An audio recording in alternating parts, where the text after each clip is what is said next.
Cumprimento a todos vocês, meus alunos e alunas, com a gloriosa paz do Senhor. Amém? Vamos dar início, então, à nossa aula, que nós estamos na matéria Bibliologia. E nós paramos, na página 10, que é sobre heresia dos livros apócrifos. Que nós temos o 9.1, que é Tobias, 9.2, Judite, 9.3, Baruque, 9.4, Eclesiástico, 9.5, Sabedoria de Salomão, 9.6, Macabeus, 9.7, Segundo Macabeus, 9.8, Edições a Daniel. Então aqui nós estamos na página 10 até a 11. Depois vem atitudes em relação à Bíblia, que fala primeiro sobre o racionalismo, segundo o romanismo, terceiro misticismo, quarto seitas e quinto ortodoxias. Teoria e inspiração da Bíblia, que vem na teoria e na definição, e a intolerância da Bíblia. Então eu gostaria de falar com vocês que é muito importante a gente prestar atenção nessa aula, que essa matéria nós vamos estar fazendo uma prova. Aqui no livro de Baruque, 100 anos antes de Cristo, apresenta-se como sendo escrito por Baruque, o cronista dos profetas de Jeremias, numa exortação aos judeus quanto da destruição de Jerusalém. Traz, entre essas coisas, a intercessão pelos mortos. Então, aqui está falando no livro de Baruque, entendeu? Sobre o cronista, do profeta Jeremias, sobre a intercessão dos mortos. 9.4, Eclesiástico. 180 anos antes de Cristo. É muito semelhante ao livro de Provérbios. Não fosse de tanta heresia, justificação pelas obras, tanto cruel aos escravos, iniciativa, o ódio ao samaritano. Então aqui eles tinham muita heresia, porque eles tratavam cruelmente os escravos com ódio e os samaritanos. Então havia muita heresia no livro de Eclesiástico, 180 anos antes de Cristo. Nós vamos agora para a Sabedoria de Salomão, 9.5, 40 depois de Cristo, livro escrito com finalidade exclusiva de lutar contra incredulidade, idolatria e impurismo. Filosofia grega era cristã. Apresenta o corpo como a prisão da alma e a doutrina estranha sobre a origem e o destino da alma e a salvação pela sabedoria. Então aqui dentro do livro de Salomão, nós estamos vendo aqui que tinha muita incredulidade, idolatria, entendeu? Na parte cristã, porque eles apresentavam o corpo como a prisão da alma. E a doutrina estranha era a origem da alma, que é a salvação pela sabedoria. Depois nós temos aqui 1 Macabeus, 100 anos antes de Cristo, descreve a história de 3 irmãos da família Macabeus, que no chamado período interbíblico, 400 anos antes de Cristo e 3 décadas antes de Cristo, lutam contra inimigos dos judeus, visando a apresentação do seu povo e terra. 9.7, segundo Macabeus, 100 anos antes de Cristo. Não é a continuação de 1 Macabeus, mas é um relato paralelo, cheio de lendas, prodígios de Judas Macabeu. Apresenta a oração pelos mortos, que está aqui no livro de Efésios 12, 44, 46. O culto e a missa pelos mortos está aqui em Efésios 12, 43. O próprio autor não se julga inspirado, que está no livro de Efésios 15, 38, 40. 2, 25 e 27. A intercessão pelos mortos. Então, em 9.7, segundo Macabeus, fala sobre a missa, fala sobre a intercessão pelos mortos, e nós sabemos que não há isso aqui, mas no passado, antes de Cristo, existia. 9.8, adições a Daniel, capítulo 3, 24, 90, descreve o cântico dos 3 jovens no forno de fogo ardente do rei Nabucodonosor. O que quer dizer aqui? Os servos de Deus que não negaram a Deus, eles foram jogados na fornalha. O rei Nabucodonosor mandou jogar aqueles homens atados na fornalha. Mas, como eles eram tementes a Deus, eles não temeram. Então, o que aconteceu? Mediante aquele fato, os homens que ataram eles e jogaram dentro da fornalha, todos morreram queimados, porque a fornalha estava 7 vezes mais quente do que o normal. E de repente o rei Nabucodonosor, ele via 4 homens passeando dentro do fogo. E aí ele disse para os seus homens: mas não jogamos 3 homens atados dentro do fogo da fornalha? E os homens disseram: sim, ó rei. Ele falou: pois eu vejo 4 homens andando livremente dentro do fogo. Por quê, meus irmãos? Ali está o mistério de Deus. Quando você crê no Deus vivo, no Deus do impossível, aquele que vive e reina hoje eternamente, ele nos livra da fornalha do fogo ardente e de todas as ciladas. Aquele Deus que era o Deus dos profetas, que Nabucodonosor mandou jogar na fornalha. É o mesmo nosso Deus de hoje. Ele desatou os profetas e eles não se queimaram. E a partir daquele momento, o rei Nabucodonosor decretou uma lei que todos servissem o Deus dos profetas. Então, essa é as edições de Daniel. Capítulo 13 narra a história de Susana. Segundo a lenda, Daniel salva Susana num julgamento fictício baseado em falsos testemunhos. No capítulo 14, Bel e o dragão contém muitas histórias sobre os necessitados da idolatria. Atitudes em relação à Bíblia. Racionalismo. Racionalismo, em sua forma extrema, nega a possibilidade de qualquer revelação sobrenatural. Em sua forma moderada, admite a possibilidade de revelação divina, mas essa revelação fica sujeito ao juízo final da razão humana. Por quê? Tem a revelação da carne e tem a revelação do Espírito Santo. Nós temos que ter discernimento para nós saber se a revelação é mesmo do Espírito Santo de Deus ou é da carne. Vejamos aqui. Segundo, racionalismo. A Bíblia é um produto da igreja. Por isso a Bíblia não é autoridade única e nem final. Misticismo. A experiência pessoal tem a mesma autoridade da Bíblia. O que são seitas? Seitas. A Bíblia e os escritos do livro ou fundador de cada um possui igual valor. Ortodoxia. A Bíblia é nossa única base de autoridade. A autoridade da palavra, a autoridade que Deus escreveu nos pergaminhos e deixou, entendeu, para Moisés. Através daí, esses pergaminhos foram escritos na Bíblia, que hoje vem em diversas versões, mas é a Bíblia. Então nós temos que prestar bastante atenção. Então chama ortodoxia. Teoria sobre a inspiração da Bíblia. A inspiração do grego, teopêutico, sobre Deus, significa soprado para fora da parte de Deus.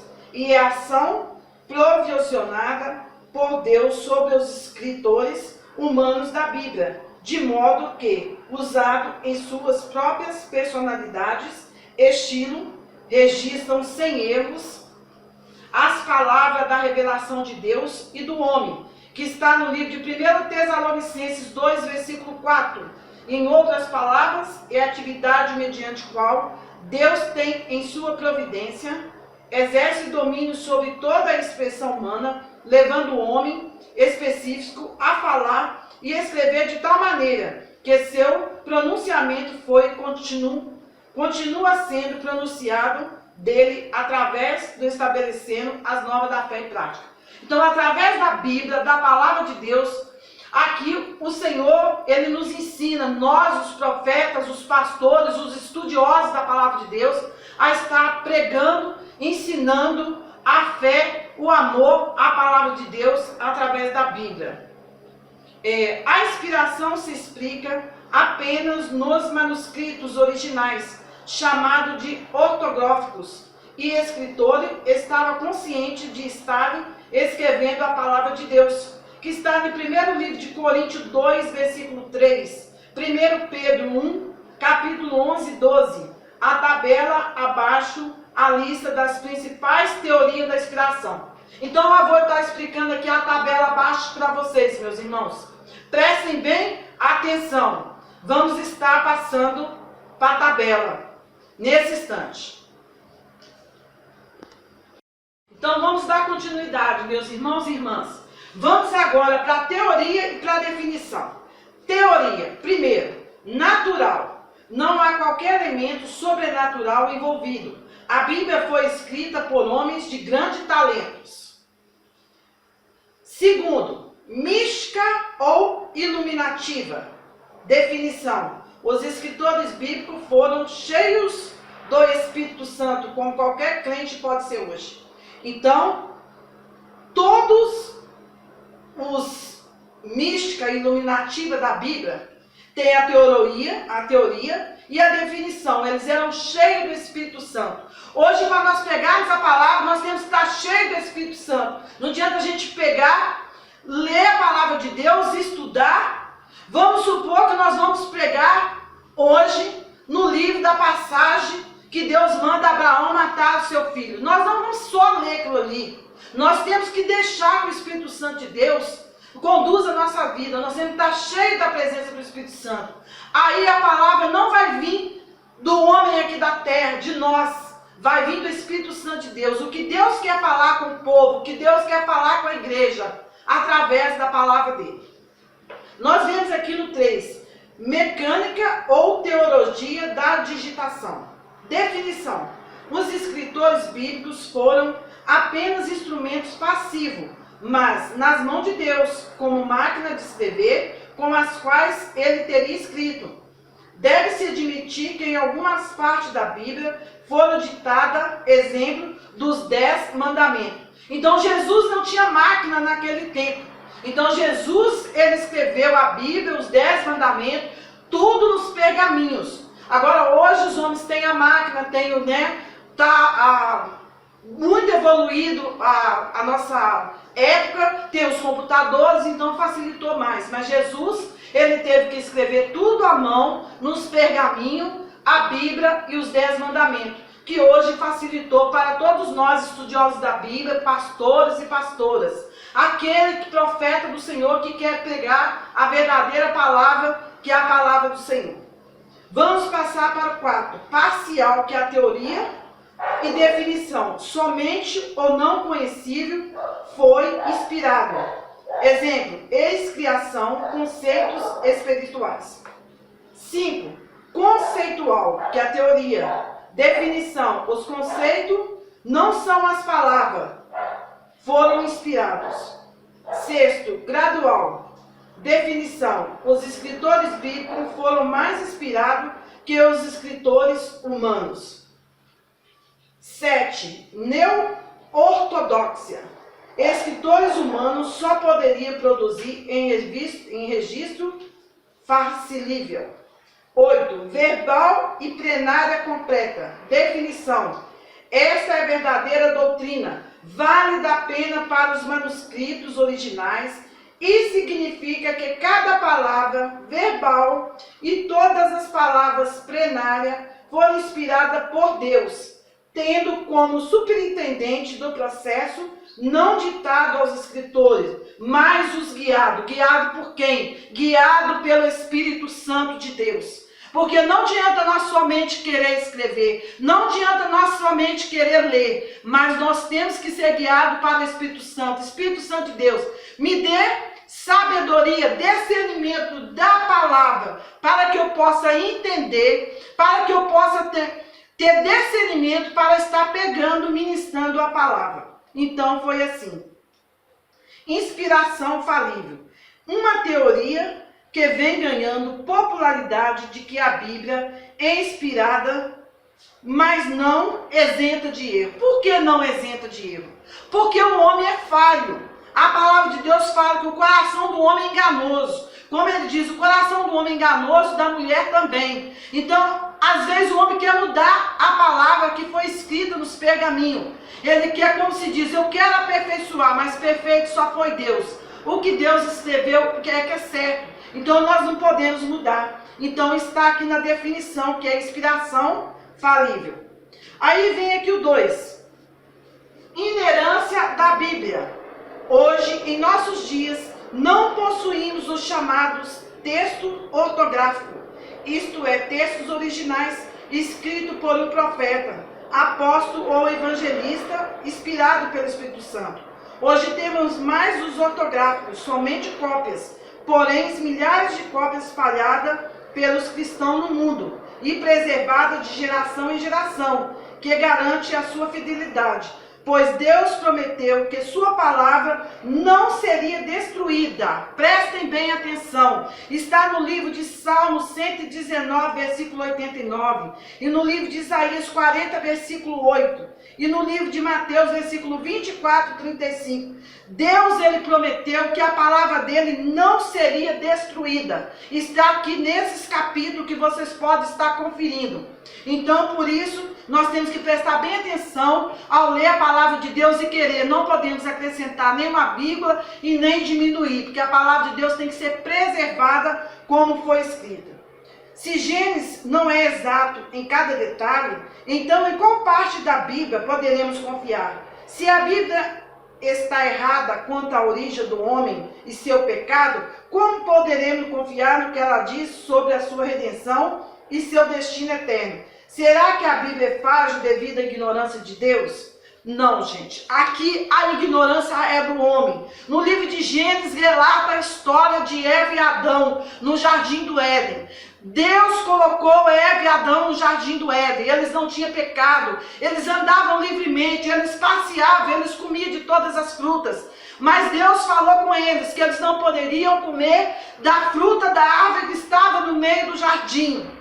Mas como o pecado existe, a serpente, que hoje é o Satanás, o inimigo das trevas, veio falar com Eva: vá, coma daquela árvore. Ela falou assim: não, Deus falou que nós não podemos comer. Ela falou: não, pode comer, que certamente não morrerá. Então Eva, tentada pela serpente, que é o pecado, ela comeu daquela fruta. E não ficando satisfeita, a Eva foi e deu a Adão. Daí veio o pecado, eles começaram a se esconder, fazer roupa de folha de árvore. Jesus chegou e chamava Adão: Adão, onde estás, Adão? Senhor, eu estou com vergonha, eu estou escondido, porque ele tinha comido do fruto que não podia. Aí abriu o conhecimento deles, porque até então eles não sabiam que estavam nus, eles não sabiam o que era pecado, o que era dor, o que era sofrimento. Então daí vem o livro de Gênesis, já começou relatando sobre o nascer do pecado. O pecado veio pela desobediência. Nós temos que obedecer a Deus. E a partir do momento que nós obedecemos a Deus, nós não vamos cair em pecado. Então, a partir daquele momento, Adão e Eva passou a ser pecadores. Aí eles começaram a sentir dor, onde veio a geração deles, teve seus filhos, Caim e Abel, que um matou o outro, e assim foi. Eles perderam a identidade deles com Cristo, que eles se identificavam com Jesus, porque eles não tinham pecado. Mas aí eles comeram daquele fruto, eles pecou. Não é assim, diferente no dia de hoje. Não perca a sua identidade com Deus. Você seja obediente, temente a Deus e tenha fé que o princípio da sabedoria é nós obedecer a Deus e ter fé nos mandamentos da palavra do Senhor, para nós sermos homens e mulheres sábias, com a mente de Cristo, o coração de Cristo, para estar pregando a palavra, usado pelo Espírito Santo de Deus, aonde estaremos ganhando almas para Jesus, almas estarão sendo libertas, estaremos sendo salvas, porque o mesmo Deus que operava no passado, Ele opera hoje. E Jesus requer que nós venhamos estar estudando cada dia mais. A palavra de Deus fala: não é tarde para estudar. Quanto mais nós estudarmos, ainda é pouco, para aprendermos da palavra de Deus, alimentar da palavra de Deus, poder estar ensinando, pregando a palavra de Deus, ganhando almas para Jesus. Nós paramos por aqui hoje, a aula de hoje. Amanhã nós vamos estar, entendeu? Continuando a matéria Bibliologia na página 12 e 13. Deus abençoe a noite de todos vocês com toda sorte de bênção em nome de Jesus. Que a graça e a comunhão do Espírito Santo de Deus esteja com todos vocês, não só hoje, para todos sempre. E nós dizemos amém e amém, Jesus.